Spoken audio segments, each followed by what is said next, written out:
محبوب خدا یار ہے عثمان غنی کا۔ حسن ادب آگے بیان کیوں نہ کریں، یہ حسن ادب بیان کیوں نہ کریں، کیونکہ ان کے اپنے حسن ادب کا عالم یہ ہے، یہ وہی عثمان ہیں کہ جو 6 ہجری میں جب 1500 صحابہ حدیبیہ میں بیٹھے تھے اور آقا علیہ السلام نے انہیں اپنا سفیر بنا کے مکہ بھیجا تھا اور قریش مکہ کفار مکہ سے مذاکرات ختم ہو گئے اور یہ حرم کعبہ میں کھڑے تھے۔ قریش مکہ نے کہا عثمان تم چونکہ یہاں آ گئے ہو، کعبے کے سین میں کھڑے ہو اور 6 سال کے بعد آئے ہو، تم طواف کر لو۔ عثمان نے کہا یار کے بغیر ہم کیا جانے کعبے کو۔ ہائے ہائے ہائے ہائے،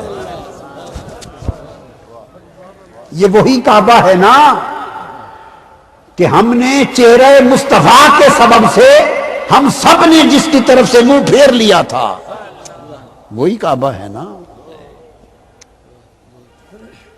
آپ سوچیں گے کیسے منہ پھیر لیا تھا؟ وہ واقعہ یوں ہے کہ ہجرت مدینہ سے پہلے قبلہ تھا بیت المقدس۔ قبلہ کیا تھا؟ بیت المقدس۔ تو آقا علیہ السلام نماز پڑھتے ہوئے اس رخ پہ کھڑے ہوتے، چہرہ انور تو کرتے تھے بیت المقدس کی طرف، یاد رکھ لیں، القدس کی طرف چہرہ انور کرتے تھے۔ قبلہ وہ تھا، قبلہ اسلام، اس لیے کہتے ہیں نا اسے قبلہ اول۔ مگر کھڑے اس رخ پہ آقا علیہ السلام ہوتے کہ سامنے اس کعبے کو کر لیتے اور یہی رخ بیت المقدس کا بن جاتا، یعنی بیت المقدس کی طرف رخ کر کے اس سمت کھڑے ہوتے کہ کعبہ بھی سامنے آ جاتا اور القدس بھی سامنے ہوتا، دونوں قبلے سامنے ہوتے۔ اچھا، جب تک مکہ میں تھے تب تک تو یہ ممکن تھا۔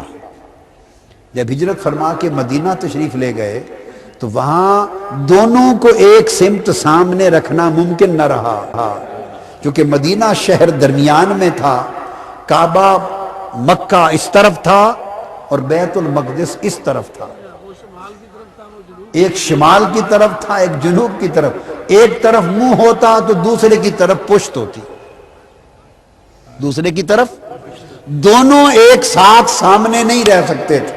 تو جب وہاں گئے تو 18 مہینے تک آقا نے مکہ معظمہ کا کعبہ اس کی طرف پشت کر لی اور بیت المقدس کی طرف منہ رہا۔ اور یہ وہ صحابہ نہ انہوں نے بیت المقدس کبھی دیکھا تھا، نہ فلسطین گئے تھے، یہ سینکڑوں سالوں سے، صدیوں سے، نسلاً بعد نسلاً اسی کعبے کو کعبہ جانتے تھے، یہ کسی اور قبلے کو جانتے نہ تھے۔ جب یار نے رخ پھیر لیا، عثمان غنی کہنے لگے وہی کعبہ ہے نا کہ جب یار نے چہرہ پھیر لیا تو 18 مہینے ہم نے پلٹ کے نہیں دیکھا تھا اس کو، اور پلٹ کے 1.5 سال کے بعد تب دیکھا اور تب اسے کعبہ بنایا جب پھر یار کا رخ ادھر پھر گیا۔